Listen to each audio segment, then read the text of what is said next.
안녕하십니까. 신인균의 군사TV 디펜스 브리핑입니다. 자, 오늘도 아주 중요한 군사 무기 소식 알려드리겠습니다. 우크라이나 전장에서 러시아군이 우크라이나군에 대한 공습을 하러 들어갔다가 정말 우연히, 그리고 그 우연도 아주 안 좋은 것으로만 서너 가지가 계속 겹쳐서 일어난 황당한 사건이 발생했습니다. 러시아군 전투기가 격추됐습니다. 그런데 어떻게 격추되는지 보도록 하겠고요. 그리고 지금 이스라엘, 이란 전쟁하고 있죠. 여기에 이스라엘의 F-35 전투기 3대를 격추했다라고 이란이 주장하면서 관영 타지님 통신에서 사진들을 쭉 보도를 했는데 이게 완전히 그냥 가짜다, CG 컴퓨터 그래픽으로 만들었다가 딱 걸렸다라는 건데, 제가 하나하나씩 띄워드리면서 설명을 해드리도록 하겠습니다. 자, 5가지 다시 먼저 보겠습니다. 영국의 83형 구축함을 보조하는 무인 전투함 91형 무인 전투함을 개발에 착수했다라는 소식에서부터, 프랑스는 파리 에어쇼에서 컨포멀 탱크를 장착한 라팔 스탠다드 F4 전투기 첫 번째로 공개했다라는 소식까지 보겠습니다. 45형 구축함을 대체하는 차세대 구축함 83형을 준비 중인 영국이 83형을 보조하는 아스널십 개념으로 만들어지는 이 전투함을 보면 이런 유형의 보조 전투함들이 앞으로 유행할 것 같습니다. 우크라이나가 흐림2로 불렸던 단거리 전술 탄도미사일의 실전 테스트를 마치고 대량 양산 체제로 들어갔다는 소식입니다. 우크라이나어로 송골매를 뜻하는 삽산이라는 이름이 붙은 이 미사일은 최대 사거리 500km, 탄도 중량 480kg으로 실전에서 미터 단위 정밀도를 입증해 러시아군의 새로운 골칫거리로 부상할 전망입니다. 이란이 이스라엘의 F-35를 3대나 격추했다고 주장하며 관련 사진을 공개했다가 망신을 당하는 사건이 벌어졌습니다. 격추된 F-35의 잔해라며 공개된 사진은 컴퓨터 그래픽으로 어설프게 합성한 이미지였는데요. 이 이미지를 놓고 조롱이 쏟아지고 있습니다. 영국이 러시아와의 전면전에 대비해 대량의 순항미사일을 비축하기로 하고 예산 확보에 착수했다는 소식입니다. 최소 7,000발의 장거리 순항미사일을 확보해 러시아의 전략시설들을 타격할 수 있는 역량을 갖추는 것이 목표인데, 토마호크 미사일을 비롯해 프랑스, 이탈리아와 공동 개발하는 초음속 미사일도 비축 대상에 포함됐습니다. 세계 최대 규모의 방산 전시회인 파리 에어쇼에서 라팔 전투기의 컨포멀 연료탱크 탑재 버전이 처음 공개됐습니다. 제조사인 다소는 컨포멀 탱크를 통해 라팔의 전투 행동 반경이 비약적으로 향상될 것이라고 밝혔지만, 이 모델이 프랑스 등 라팔 도입국의 정식 주문을 받은 버전인지는 확인해주지 않았습니다. 네, CG입니다. 컴퓨터 그래픽이에요. 배수량 얼마다, 어떻게, 성능은 전혀 공개되지 않았고 그냥 이런 거 할 거다라는 겁니다. 자, 보시다시피 함수 부분에 다량의 수직 발사관이 있고요. 한미 부분에는 대형 수직 발사관들이 또 다량 있습니다. 기본적으로 무인입니다. 그런데 유사시에는 또 필요하면 사람이 탈 수 있게끔 또 거주 승조 공간도 일부 마련해 놨다고 합니다. 그래서 지금 이 전쟁이 이렇게 진행되는 거 보면 한 번 출동했을 때 계속 미사일 공격하고 요격 미사일 동원해서 요격하고 이런 것들을 장기 작전을 해야 되는데, 이건 수직 발사관 해봐야 몇 발 안 되니까 한 번 때리고 나면 끝이고 또 한 번 요격하고 나면 끝이고, 자, 이러면 다시 또 들어와서 보급받아야 되고, 예를 들어서 연료야, 또 물이나 식량이야 AOE로부터 군수지원함으로부터 보급받으면 되는데, 이런 무장은 해상에서 보급받기가 굉장히 곤란하죠. 그러니까 장기 작전 능력이 있어야 되겠다. 자, 그러면 이 사람이 타는 구축함은 한정되어 있으니까 이런 무인 아스날 수입을 데리고 다니는 거죠.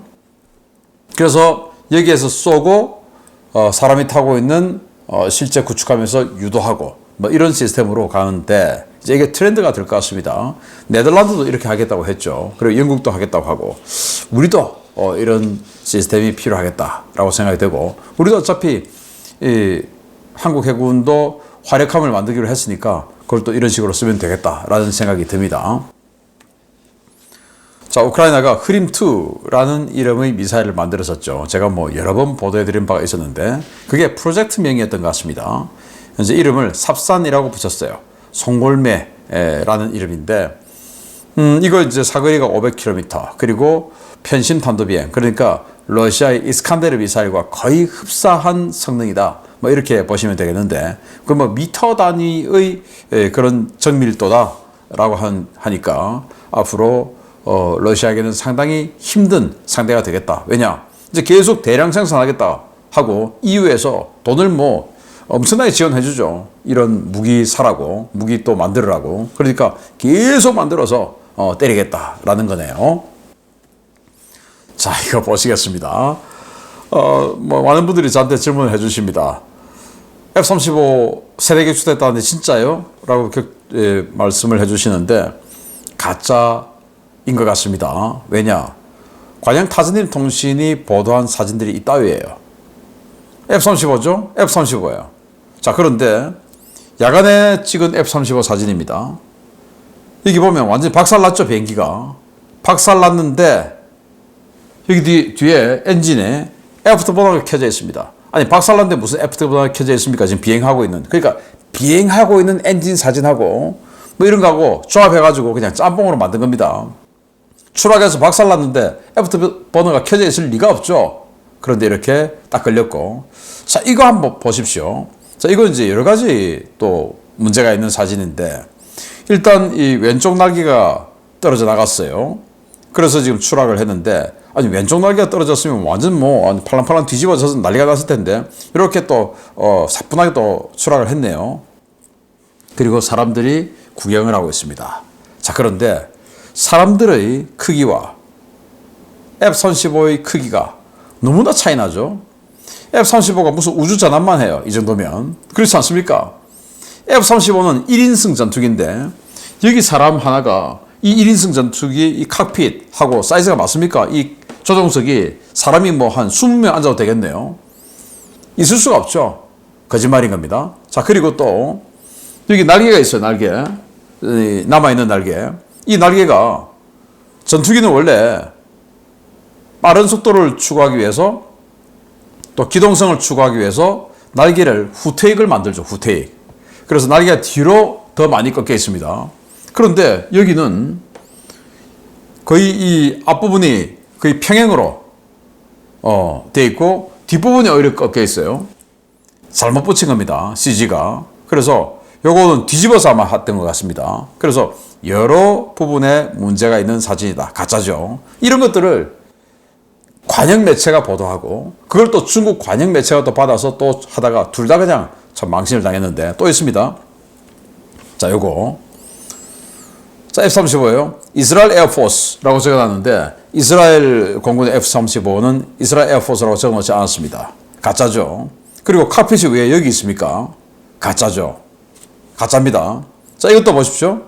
역시 이것도 이 F-35 덩치가 너무 커요. 이건 또 이제 반대로 오른쪽 날개가 뜯겨져 나간 건데 이 사람 하나와 F-35의 칵핏 너무 다르죠. 사이즈가. 자, 그리고 이 F-35의 칵핏 이건 또 그림도 잘못 그렸어요. 저거는 보니까 이 F-35의 칵핏 형상이 아니고 그 F-111 같은 또는 수호이 34 같은 병렬식으로 앉는 그런 이 전폭기의 대형 전폭기의 칵핏 형상입니다. F-35 달라요.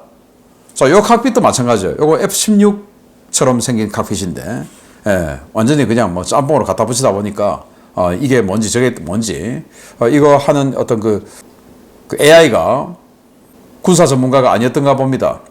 그래서 이런 거 올려놓고 우리 격추했어 라고 하니까 다 들켜버린 겁니다. 그래서 F-35를 세대 격추했다 이런 말은 전부 거짓말이었다. 그리고 이스라엘 공군도 우리 그런 적 없다 라고 부인했죠. 자, 그래서 차라리 이런 거 안 보여주고 우리 격추했다 라고 우기면 그런가? 라고 생각할 수 있는데 보여준 증거가 완전히 조작된 증거들이기 때문에 이건 이란이 거짓말했다 라는 거고요.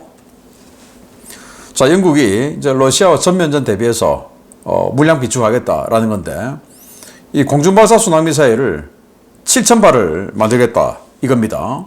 그래서 일단 급한 대로 토마호크 수입해서 쓰고, 그리고는 지금 프랑스, 이탈리아 이 NVIDIA에서 공동 개발하고 있는 거 있죠.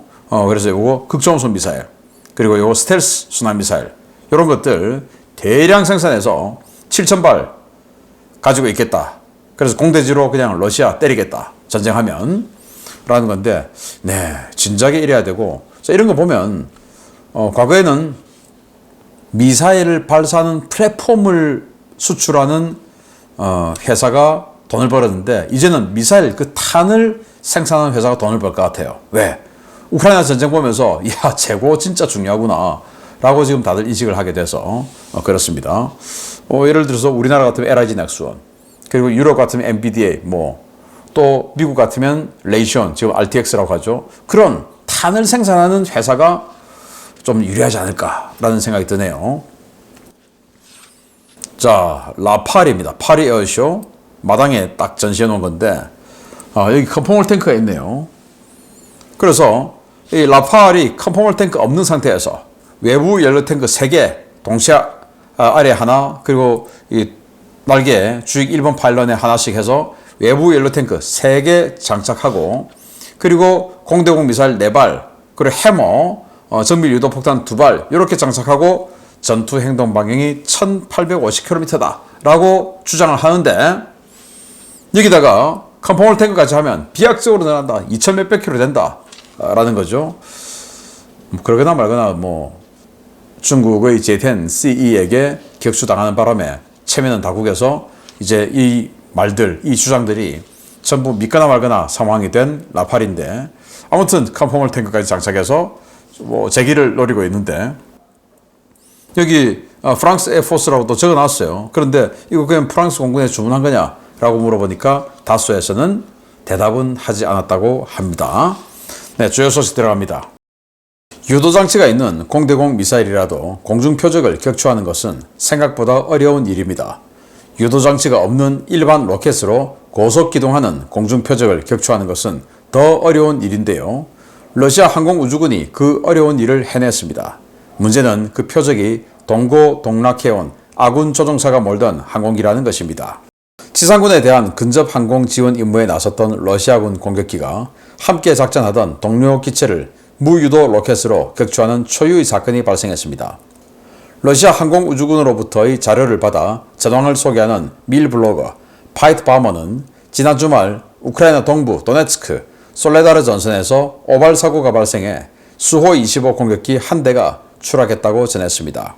사건은 6월 13일 오후 크라스노다르 지역에서 출격해 도네츠크주 솔레다르 전선의 지상군에 대한 근접 항공 지원 임무에 나섰던 러시아 항공우주군 수호 25 공격기 편대에서 발생했습니다.